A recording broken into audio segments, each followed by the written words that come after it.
চলমান মধ্যপ্রাচ্য সংঘাত নিরসনে আরব দেশসহ বিভিন্ন দেশের পাশাপাশি যুক্তরাষ্ট্রও চাইছে একটি শান্তিপূর্ণ যুদ্ধবিরতি চুক্তি হোক, কিন্তু ইরানের পক্ষ থেকে এখনো কোনো ইতিবাচক সাড়া পাওয়া যায়নি। উভয় পক্ষেরই দেয়া নানা শর্ত পাল্টা শর্তের টানাপোড়েনে যুদ্ধবিরতি চুক্তি আরও গভীর সংকটে পড়েছে। শেষ পর্যন্ত যদি শান্তি চুক্তি ভেস্তে যায় তাহলে ইরানকে ভয়ঙ্কর পরিণতি ভোগ করতে হবে বলে হুঁশিয়ারি দিয়েছে যুক্তরাষ্ট্র।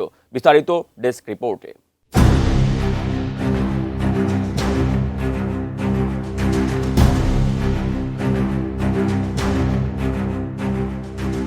মধ্যপ্রাচ্য সংঘাত এখন আর শুধু ইরান এবং যুক্তরাষ্ট্র ইসরায়েল যুদ্ধের মধ্যে সীমাবদ্ধ নেই। এর প্রভাবে পুরো বিশ্ব প্রায় টালমাটাল। তাই আরব দেশসহ পৃথিবীর অনেক দেশ চাইছে এই সংকটের দ্রুত অবসান হোক। এমনকি যুক্তরাষ্ট্র নিজেও যুদ্ধবিরতি আলোচনায় বসতে রাজি, কিন্তু ইরানের দেয়া শর্ত মেনে না নেওয়ায় শান্তি চুক্তির বিষয়ে এখনও কোনো সাড়া দেয়নি তেহরান। ফলে বোমা মেরে ইরানকে কথা বলার কঠিন হুঁশিয়ারি দিয়েছে যুক্তরাষ্ট্র।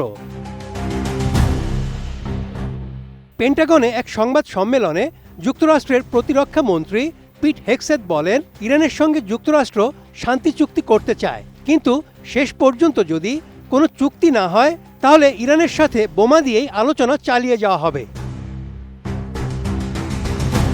নতুন বাংলাদেশ গড়তে এলো Zulfikar steel. Zulfikar steel. Hegseth দাবি করেন, ইরানের প্রতিরক্ষা ব্যবস্থা প্রায় পুরোপুরি ধ্বংস হয়ে গেছে। মার্কিন যুদ্ধ বিমানগুলো ইরানের আকাশে এখন স্বাধীনভাবে উড়তে পারছে। যখনই ইরানের ভ্রাম্যমাণ ক্ষেপণাস্ত্র ও ড্রোন লঞ্চারগুলো বাইরে বের হচ্ছে, তখনই সেগুলোকে উড়িয়ে দেওয়া হচ্ছে। হেগসেথ বলেন, প্রয়োজনের চেয়ে বেশি সামরিক শক্তি যুক্তরাষ্ট্র ব্যবহার করতে চায় না। তবে আমরা যখন বলেছি চুক্তি ভেস্তে গেলে আমরা বোমা দিয়ে আলোচনা করব, তখন সেটি হালকাভাবে বলিনি। আমাদের কাজ হলো ইরানকে এটা বোঝানো, তারা যদি একটি চুক্তিতে আসে তবেই বর্তমান শাসক গোষ্ঠী ভালো অবস্থায় থাকবে।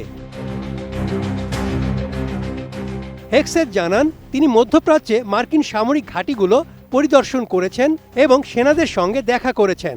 মধ্যপ্রাচ্যে যুক্তরাষ্ট্রের ঘাঁটিগুলোতে হাজার হাজার মার্কিন মেরিন ও এয়ারবোর্ন সৈন্য মোতায়েনের উদ্দেশ্য হল আলোচনার টেবিলে ইরানের উপর চাপ তৈরি করা।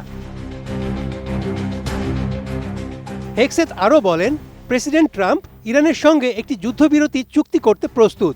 ইরান যদি বুদ্ধিমান হয় তবে তারা চুক্তিতে রাজি হবে। তবে হেগসেথ স্পষ্ট করেছেন, ইরানের সঙ্গে যদি কোনো চুক্তি হয় তাহলে সেটি ট্রাম্পের দেওয়া শর্ত অনুযায়ী হতে হবে।